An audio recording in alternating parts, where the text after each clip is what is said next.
UGT. José Domingo, muy buenas tardes. Hola, muy buenas tardes. Bueno, cuéntame, ¿qué te han parecido estas cifras? Estamos hablando de nuevo, ¿no? Como hiciéramos cuando las previsiones del FMI, de que la economía española va a liderar el crecimiento, ¿no? Va a ser no solo dentro de Europa, sino una de las economías avanzadas que más va a crecer. Pero bueno, también veníamos de una situación donde habíamos sido de las economías que más habían caído. Pero bueno, ¿con qué nos quedamos de la previsión, ¿no?, que ha hecho hoy Bruselas para España? Bueno, en primer lugar, efectivamente, decir que las cifras de crecimiento que se prevén para España son altas, tanto en este año como en el siguiente. Es algo que afecta, por cierto, a los países más afectados por la crisis en 2020, los que más caímos el año pasado, que fueron los países donde el turismo pesa más dentro de Europa. Estábamos acompañados en ese club por Francia, por Italia, por Grecia, ¿no? Pues también nos recuperamos con más fuerza. Primero porque tenemos que compensar esta caída a la hora de ponerse en marcha las economías, el efecto compensación es mayor. Y segundo, porque también en gran medida somos los más afectados por los fondos Next Generation EU, que para eso se han hecho, para compensar a los países que más nos vimos afectados por la crisis, ¿no? Y más necesitados de esa transformación que estos fondos apuntan, ¿no? A lo que estos fondos apuntan para reconstruir nuestras economías. Por tanto, sí, España es un país que sale bien retratado, pero bueno, cuando hacemos análisis económico está bien también salirse un poco de esto que hacemos a veces de interpretarlos como un resultado deportivo, ¿no? Que sí, un 7 es mejor que un 6, pero hay que ver por qué tú tienes un 7 y a lo mejor otro tiene un 4, en este sentido, ¿no? Entonces, en primer lugar, el crecimiento de España se deriva de su peor situación y de que va a ser más afectado por los fondos comunitarios. También está muy bien ver que las previsiones han mejorado respecto a las que se hacían en otoño, algo que se produce transversalmente a todos los países, pero que eso refleja que este pequeño hipo que sufrió la recuperación en el invierno de 2020 y en el principio de 2021 parece que sea lejano. Los resultados empiezan a ser mejores, los resultados de actividad empiezan a ser mejores a medida que vamos pudiendo relajar restricciones, a medida que la vacunación avanza. Entonces, bueno, es algo que vamos a ver repetirse en todas las previsiones económicas que se hagan ahora en el ciclo de primavera, ¿no? Lo que diga la OCDE, en lo que diga el FMI, seguramente en todas las previsiones que se hagan, España va a mejorar respecto a lo que se decía hace un tiempo, y España dentro de Europa va a estar en la parte alta, altísima. Estará la segunda, si no es la segunda, estará la primera y cosas así. José Domingo, estamos viendo algunas de esas cifras, ¿no?, que nos dice la Comisión. Estima una deuda pública en el entorno del 119,6% para 2021, 116,9% ya para 2022, una inflación, bueno, en el entorno más o menos de comunitario, la tasa de paro, ¿no?, que también la vigilamos mucho, en el 15,7% para este año, Sí, sí, sí. 14,4% para el que viene. En definitiva, bueno, ahondando un poco más en los datos, ¿no?, eso que indicabas que es tan importante, de más allá de las grandes cifras y de las comparativas de dónde venimos y a dónde vamos, ¿no? ¿Cuáles crees tú que son, bueno, pues los vientos de cola y los vientos en contra que identifica la Comisión en el caso de la economía española?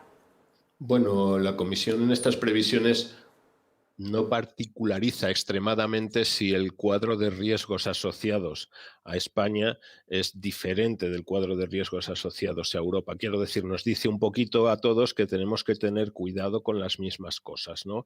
Entonces, teniendo en cuenta esta particularidad, lo que la Comisión dice, en primer lugar, es que estas previsiones se hacen teniendo en cuenta que hay o bajo el supuesto de que hay una fuerte demanda embalsada, que se llama, ¿no? Es esta demanda que se puede percibir en las tasas de ahorro de los hogares. Todas las tasas de ahorro de los hogares de los países europeos han crecido mucho en 2020, también en el 21 respecto a los niveles de 2019, porque básicamente no podíamos salir de casa, por decirlo de una manera coloquial y que se entienda fácilmente, ¿no? Casi todas las tasas de ahorro de los países europeos aproximadamente, bueno, pues te puedes encontrar con que se han duplicado, más que duplicado. La Comisión dice, oye, ahora cuando se relajen las restricciones, pues estas tasas de ahorro se van a rebajar y se va a volver a unos tasas históricas o más coherentes con las medias históricas. Por tanto, la gente, vamos a comprar los hogares, vamos a comprar, vamos a salir, vamos a hacer cosas, ¿no? Lo primero que dice la Comisión es, ojo, que esto a lo mejor luego no se da con tanta intensidad como tenemos previsto, ¿no? Es positivo que la Comisión deje de hablar, porque así se percibe, ¿no?, de que pueda haber una sexta, una séptima ola, ¿no? Eso parece que se aleja progresivamente y estamos hablando ya más bien de cómo, cómo de rápido vamos a volver a lo esperado y cómo de rápido podemos a lo mejor, bueno, pues que los hogares no se decidan a gastar tanto porque tengan un cierto temor, una cierta prudencia, cosa que parece razonable.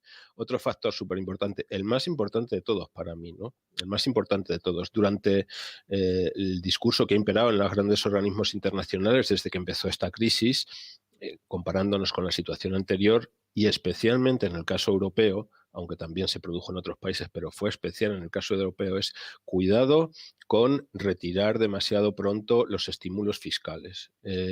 Cuidado con querer volver demasiado pronto a estas reglas de que el déficit tiene que ser de tal y de que la deuda tiene que ser de cual, ¿no? Cuidado con empezar a ejercer o imponer sendas de consolidación fiscal, es decir, de recortes en el gasto público y en la inversión pública demasiado rápido, ¿no? La Comisión vuelve a mantenerlo, pero empieza ya a meter el discurso, a deslizar algún mensaje en el sentido de que a ver si nos vamos a pasar teniendo estímulos fiscales. No, esto es algo que, por ejemplo, no se está viendo todavía en otros países, en otras grandes áreas económicas.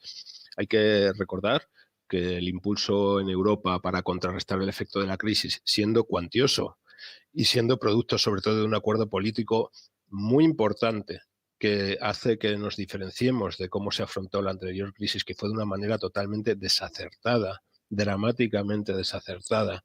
Esta vez se ha encarado mejor, pero aún así, celebrando todo eso, nuestro impulso fiscal a escala europea es francamente inferior al que otras áreas, como por ejemplo Estados Unidos, han tenido, ¿no? Entonces, el que empecemos a decir ahora, perdón, vale, mantengamos, cuidado, no los quiten demasiado rápido, pero no, empieza a decir, empezamos a plantearnos otra vez de, vaya, somos la única zona de economías avanzadas que estamos ya con los peros y las cositas, ¿no? Eso a mí me parece interesante resaltar de estas previsiones. Si bien es cierto que esto ya es entrar en una interpretación muy fina, ¿no? En general, lo que tiene que quedar en el mensaje es que, bueno, bienvenidos a 2021 y bienvenidos a 2022, donde es en estas previsiones donde ya entra la mayor parte del efecto asignado a la, a la aplicación de los fondos Next Generation. De ahí que en 2022 hayan mejorado tanto las previsiones respecto a escenarios anteriores, ¿no? Ya empezamos a tener una primera estimación de cómo puede mejorar el crecimiento y lo hace apreciablemente en la mayoría de los países de la UE.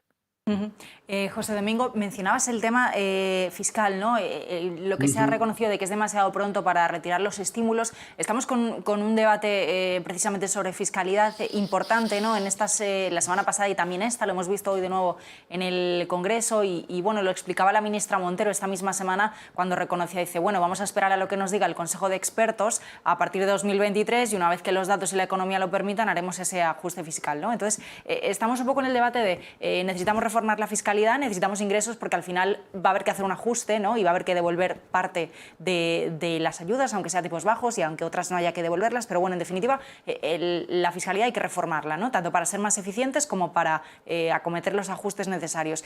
¿Qué te parece todo el debate que está habiendo sobre qué impuestos se tocan, cuáles no, cuáles conviene, a quiénes afectan, cuándo se hace, cuándo no? Porque al final es uno de los melones difíciles que al final hay que abrir en algún momento y que, bueno, pues políticamente obviamente sabemos lo que pesa, pero hay deberes que hay que hacer. Sí, bueno, estoy racionándome ya porque de esto podríamos hablar muchísimo rato. Es un tema apasionante, ¿no? Entonces vamos a tratar voy a tratar de sintetizar mucho. En primer lugar, hablando del entorno mundial, todos los países hemos tenido que llevar nuestro endeudamiento a niveles que, francamente, siquiera hace 3 años no pensábamos que fueran a verse jamás. Estamos en tasas de endeudamiento, por ejemplo, en la media de la Unión Europea por encima del 100%. En los tratados de estabilidad dice que el nivel de endeudamiento medio de la UE estará por debajo del 60%. Es que casi estamos, bueno, no vamos a decir duplicando, venga, vamos a decir que ha crecido pues 40 puntos. Es que son 40 puntos porcentuales. Entonces, todo esto va a haber que enjugarlo en un momento dado. ¿Cómo? El problema de la deuda vamos a dejarlo para otro día, cómo se puede hacer y qué medidas podríamos tomar. Pero desde luego, indiscutiblemente, es que se buscan nuevas fuentes de fiscalidad y aprovechamos la coyuntura para afrontar problemas que llevaban mucho tiempo ahí colgando, pululando alrededor del debate, pero que no había habido decisión suficiente para afrontarlos. Uno de ellos, por ejemplo, ha sido lo que decía Biden hace un par de semanas y ha sido recogido por el Fondo Monetario Internacional, aquello de que, bueno, hay que conseguir que las grandes empresas tributen y contribuyan de manera justa, acorde a su capacidad, ¿no? Y por eso decimos que hay que situar un tipo mínimo aproximadamente del impuesto de sociedades, un tipo mínimo efectivo del impuesto de sociedades. Por eso, por ejemplo, la OCDE esta misma semana sacaba un estudio hablando de los impuestos de sucesiones y a las herencias, que tienen una contribución muy, muy baja a los sistemas fiscales. Y luego ya tenemos la especificidad española. Dentro de estas dos grandes tendencias mundiales, la especificidad española es que nuestro país desde hace mucho tiempo tiene una capacidad recaudatoria, se diga lo que se diga, porque aquí es un debate efectivamente donde hay mucha influencia, es de mucha sensibilidad política, de mucha carga política, de acuerdo a lo que uno piensa y cómo uno interpreta que funciona el mundo. Entonces, florecen una gran cantidad de indicadores, algunos de ellos un poquito raros, pero vamos, si nos vamos a medir cuál es el porcentaje de ingresos públicos sobre el PIB, resulta que España tiene en este sentido una presión fiscal, una capacidad recaudatoria menor, bastante menor que la que corresponde a un país grande dentro de la UE. Estamos hablando pues de 5 o 6 puntos porcentuales sobre PIB menor de la media UE. Pero si uno se compara con Francia, uno se compara, por no ya hablar de Suecia y estos países a quienes nos queremos parecer en teoría un día u otro, ¿no? Pero vamos, si comparamos con Francia, si comparamos con Alemania, si comparamos, etcétera, con los 5 grandes, ¿no? Vamos a ver que nuestra diferencia en este sentido es aún mayor. Entonces, sí que parece bastante sensato aprovechar esta circunstancia, ya que además vamos a estar especialmente afectados por el tema de la deuda para mejorar algo que desde hace mucho tiempo deberíamos haber mejorado, que es nuestra capacidad de recaudación. ¿Cómo es esto? ¿Qué podemos hacer? Bueno, pues primero, efectivamente, vayamos en línea de lo que está en el debate de los grandes organismos multilaterales, ¿no? Estamos recaudando nuestro impuesto de sociedades, aparte de que luego vayamos a hacer esfuerzos de armonización con Europa o a nivel europeo para que nadie se escape, ¿no? Para luchar contra los paraísos fiscales. Aparte de eso, nuestra propia tributación aquí del impuesto de sociedades es suficientemente justa. Bueno, pues hay elementos que permiten ahí plantearnos si no se puede mejorar, porque, por ejemplo, el tipo mínimo efectivo de las pymes suele ser mucho más alto que el tipo recaudatorio efectivo que se tiene sobre las grandes empresas, porque las grandes empresas pueden acceder a determinados tipos de deducciones, a determinados expedientes que se pusieron en práctica durante la crisis anterior, que les permitía imputarse pérdidas, en fin, una serie de cosas que ha hecho que ahora esta recaudación del impuesto de sociedades esté desequilibrada en favor de las grandes empresas y poco de las pequeñas. Eso es una de las cosas que tendríamos que solucionar, ¿no?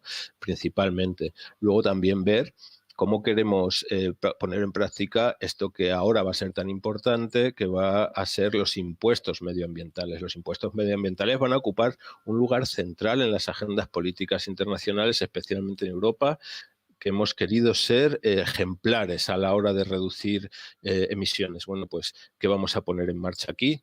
Porque parece ser que cada vez que tocamos algún impuesto en ese sentido empiezan a oírse a lo mejor un uso excesivamente altisonante de cuestiones como libertad de, etcétera, etcétera, ¿no? Mira lo que pasa con Madrid Central, por ejemplo, ¿no? ¿Qué va a pasar con esto? Tenemos que afrontarlo, ¿no? Seguramente vamos a tener que tocar esas figuras. También, bueno, ¿qué pasa aquí con los impuestos de patrimonio, de sucesiones, donaciones, ¿no? Donde, bueno, por no mentar demasiado la bicha, ¿no? Como se dice coloquialmente, parece ser que las comunidades autónomas compiten en estos impuestos y parece ser que hay una comunidad autónoma en particular que ayer salía mencionada en un informe que le llamaban algo bastante gordo, que era paraíso fiscal, ¿no? Bueno, pues esto también hay que darle una vuelta. Y luego ya por último, efectivamente, oye, habrá que ver, por ejemplo, cuáles son, si nuestro nivel de imposición indirecta es apropiado, si tenemos los tipos mínimos o reducidos donde los tenemos que tener o no, y desde luego, bueno, pues tener, ya entrando en la figura por antonomasia, que es el impuesto, el IRPF, ¿no? Ver si las deducciones están colocadas de manera que no afecten a la progresividad del impuesto. Es decir, hay deducciones que solo se llevan las rentas más altas. ¿Y por qué? Esto está bien que sea así, etcétera, más toda la panoplia que hay de ahora de pensamiento, de si se deben introducir devoluciones fiscales a las rentas más bajas, etcétera. O sea que tenemos ahí para trabajar todo lo que queramos, francamente, pero en línea eso de intentar, como siempre, desde luego el punto de vista de muchos economistas es que debemos mejorar en recaudación y desde luego en progresividad también. José Domingo, como decías, es un asunto muy interesante y que da para mucho, así que te voy a Sí. citar ya para el próximo día porque desde luego que estas semanas vamos a seguir hablando de fiscalidad, pero es que te tengo que dejar ya, te tengo que despedir. Muchísimas gracias y seguimos hablando de Sí. economía y de fiscalidad, pero ya en otra ocasión. Muy buenas tardes. Buenas tardes, gracias a vosotros.